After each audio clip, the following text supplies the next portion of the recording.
Hello বন্ধুরা, welcome back to my channel. কেমন আছেন আপনারা সবাই? আশা করি আপনারা সবাই খুব ভালো আছেন। আজকে আবার নিয়ে হাজির হলাম কিছু দুর্দান্ত কিচেন টিপস নিয়ে, যেগুলো জানা থাকলে আপনাদের প্রত্যেকটি কাজ খুব সহজ হয়ে যাবে।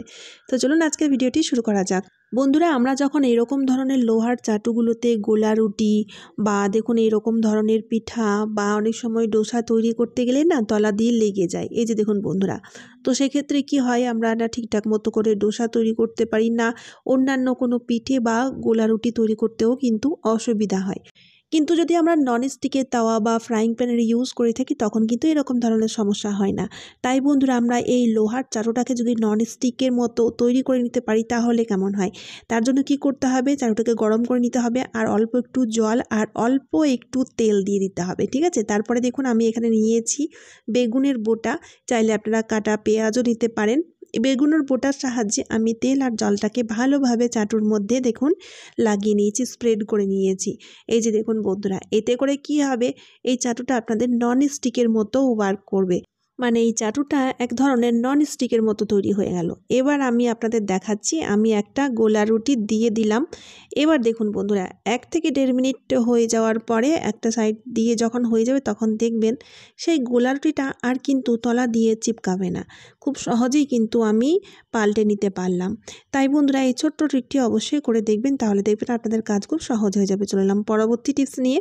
বন্ধুরা, আমি এখানে অল্প একটু নারকেল তেল নিয়ে নেব, চাইলে আপনারা অন্যান্য তেলও নিতে পারেন। তারপরে কি করতে হবে, নিয়ে নিতে হবে ডেটলও কিন্তু আমি 1 থেকে 2 ফোঁটা নেবো, খুব বেশি নয়। তারপরে আমাদের নিয়ে নিতে হবে পেস্ট। এখানে জেল পেস্টটা থাকলে খুব ভালো হয়, আর যদি জেল পেস্ট না থাকে তাহলে আপনারা হোয়াইট পেস্টটাও নিয়ে নিতে পারেন। পেস্টও কিন্তু আমাদের অল্প পরিমাণে নিতে হবে। তারপরে অল্প একটু 1 থেকে 2 ফোঁটা লেবুর রস মিশিয়ে দিতে হবে। তারপর আমাদের অল্প একটু চা পাতা নিয়ে নিতে হবে, আর সবগুলো জিনিস আমাদের ভালোভাবে মিশিয়ে নিতে হবে। সবগুলো জিনিস যখন ভালোভাবে মেশাবেন না, তখন দেখবেন একটা স্ট্রং অ্যারোমার সৃষ্টি হবে, যেটা খুব কার্যকারী। তো বন্ধুরা, বাচ্চারা যখন বাইরে খেলাধুলা করতে যায়, যেমন ফিল্ডে বা পার্কে, আর এখন তো বর্ষাকাল চলছে, বর্ষাকাল বলে যে কোনো সময়, বিশেষ করে বর্ষাকাল আর গরমকালে প্রচুর মশার উৎপাত হয়ে থাকে। তাই বাচ্চারা যখন বাইরে খেলাধুলা করতে যাবে তখন তাদের জামা কাপড়ে, যেমন টি শার্টে বা প্যান্টের মধ্যে সলিউশনটিকে লাগিয়ে দিন।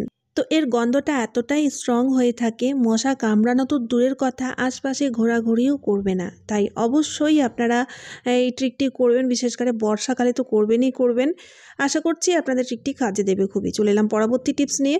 বন্ধুরা, প্রেসার কুকারের ইউজ তো প্রত্যেক ঘরেই হয়ে থাকে, আর প্রত্যেক দিনই আমরা কিন্তু ইউজ করে থাকি। কিন্তু বন্ধুরা, প্রেসার কুকারের যে ঢাকনাটা থাকে, যেখানে দেখুন সিটি লাগানো থাকে, একটা নল মতো থাকে, সেই জায়গাটা কিন্তু আমাদের পরিষ্কার পরিচ্ছন্ন রাখা দরকার, পরিষ্কার করা দরকার। অনেক সময় কি হয়, খাবারের ছোট ছোট টুকরোগুলো আটকে যায় আর আমরা বুঝতেই পারি না, যার ফলে অনেক বড় দুর্ঘটনাও ঘটতে পারে। তাই বন্ধুরা দেখুন, প্রথমে আপনাদের চেক করে নিতে হবে, ঢাকনাটাকে উল্টো করে জল ঢালবেন, আর জল ঢাললেই সেই নলটা দিয়ে যদি জল বেরিয়ে আসে তাহলে বুঝতে হবে নলটার মধ্যে কোনো জাম নেই। আর যদি জল আটকে যায় তাহলে বুঝতে হবে নলটা জাম হয়ে গেছে, নোংরা জমে গেছে বা খাবারের কোনো টুকরো জমে গেছে। তো মাঝে মধ্যে কিন্তু যদি পরিষ্কার করেন তাহলে কিন্তু এই সমস্যাটি হবে না। তাই পরিষ্কার করার জন্য একটা ছোট্ট ট্রিক দেখুন, আমি এখানে কি করেছি, নিয়েছি সুচ আর সুতো নিয়েছি। সুচের মধ্যে আমি সুতো পরিয়ে নিয়েছি। এবার কি করব, সেই সুচটাকে নলটা দিয়ে এভাবে ঢুকিয়ে দেখুন এই দিক দিয়ে আমি টেনে নেব, আর এই রকমভাবে আমাদের প্রেসার কুকারের সিটিটাকে পরিষ্কার করে নিতে হবে। এতে কি হবে, যদি একটু আধটু ছোট খাবারের টুকরোও যদি জমে থাকে সেটা কিন্তু খুব সহজেই বেরিয়ে যাবে, খুব সহজেই পরিষ্কার হয়ে যাবে।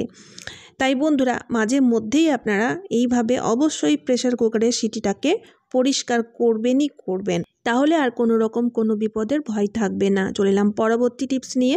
বন্ধুরা, আমরা যখন মাসকাবরি জিনিসগুলো কিনে আনি, যেমন আটা, ডাল, সুজি, ময়দা, বেসন, তো অনেক সময় কি হয়, আমাদের কাছে অ্যাভেলেবেল অনেক কৌটো থাকে না, যার ফলে কি হয়, অর্ধেকটা জিনিস আমরা কৌটোর মধ্যে ঢুকাই, আর অর্ধেকটা জিনিস প্যাকেটের মধ্যেই থেকে যায়। আর প্যাকেটের মধ্যে থাকলে হাওয়া ঢুকে গিয়ে সেই জিনিসটা নরম হয়ে যায় বা পোকা ধরে যায় বা ফাঙ্গাস লেগে যায়, মানে প্যাকেটের মধ্যে সেই জিনিসটা সেফ থাকে না। তো সেক্ষেত্রে বন্ধুরা, যদি কৌটোর অভাব থাকে, কৌটো যদি না থাকে, তাহলে আপনারা কি করবেন, তারই একটা ছোট্ট ট্রিক আমি আপনাদের সাথে শেয়ার করছি, দেখবেন খুব ভালো লাগবে। এই রকম ধরনের যে ক্যারি ব্যাগ, মানে পলিথিনগুলো কিন্তু প্রত্যেক বাড়িতেই থাকে। তো আপনাদের কি করতে হবে, সেই পলিথিনের মধ্যে আমি দেখুন ডালটাকে ঢেলে দিয়েছি। ঢেলে দেওয়ার পরে এবার আমাদের একটা প্লাস্টিক বোতলের মুখটাকে কেটে নিতে হবে। আমার কাছে আগে থেকেই একটা বোতলের মুখ কাটা ছিল, আমি সেটার ইউজ নিচ্ছি। এই যে দেখুন বন্ধুরা, এবার কি করব, এই বোতলের কাটা মুখটাকে আমরা এই পলিথিনের মধ্যে পরিয়ে দেব। তাই পলিথিনের মধ্যে যাতে মুখটা ভালোভাবে ঢুকে যায়, তাই পলিথিনটাকে একটু পাকিয়ে নিলাম। পাকিয়ে নিলেই দেখবেন পলিথিনের মুখটা সরু হয়ে যাবে। এই যে দেখুন বন্ধুরা, আর খুব সহজেই আমরা বোতলের কাটা মুখটাকে পলিথিনের ভেতরে ঢুকিয়ে দিতে পারবো।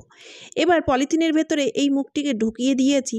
এই যে দেখুন বন্ধুরা, তো এতে দেখুন কত সুন্দর মতো একটা এয়ার টাইট কৌটো মানে কন্টেনার তৈরি হয়ে গেল। এর মধ্যে আর কোনো মতেই কিন্তু কোনো রকম হাওয়া ঢুকবে না।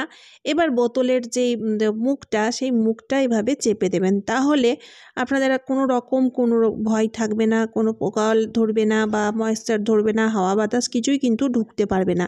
আর এরকম ধরনের ক্যারি ব্যাগ তো প্রত্যেকের কাছে থাকে, প্রত্যেক বাড়িতেই থাকে, খুব সহজে অ্যাভেলেবেল।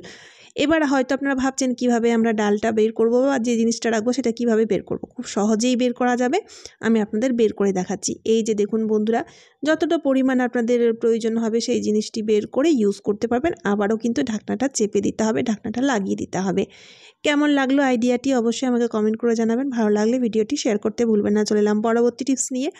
বন্ধুরা, একটু আগেই যেহেতু আমি আপনাদের বললাম প্রেসার কুকারে প্রত্যেক দিনই মোটামুটি আমাদের রান্নাবান্না হয়ে থাকে, কারণ কুকারে আমাদের চটজলদি রান্নাটা হয়ে যায়, গ্যাসের খরচও বেঁচে যায়। কিন্তু দেখবেন বন্ধুরা, গ্যাস শেষ হওয়ার মুখে যখন থাকে তখন দেখবেন ফ্লেমটা হালকা একটু লাল লাল জ্বলে, আর তারই সাথে সাথে দেখবেন কালিও ছাড়তে শুরু করে।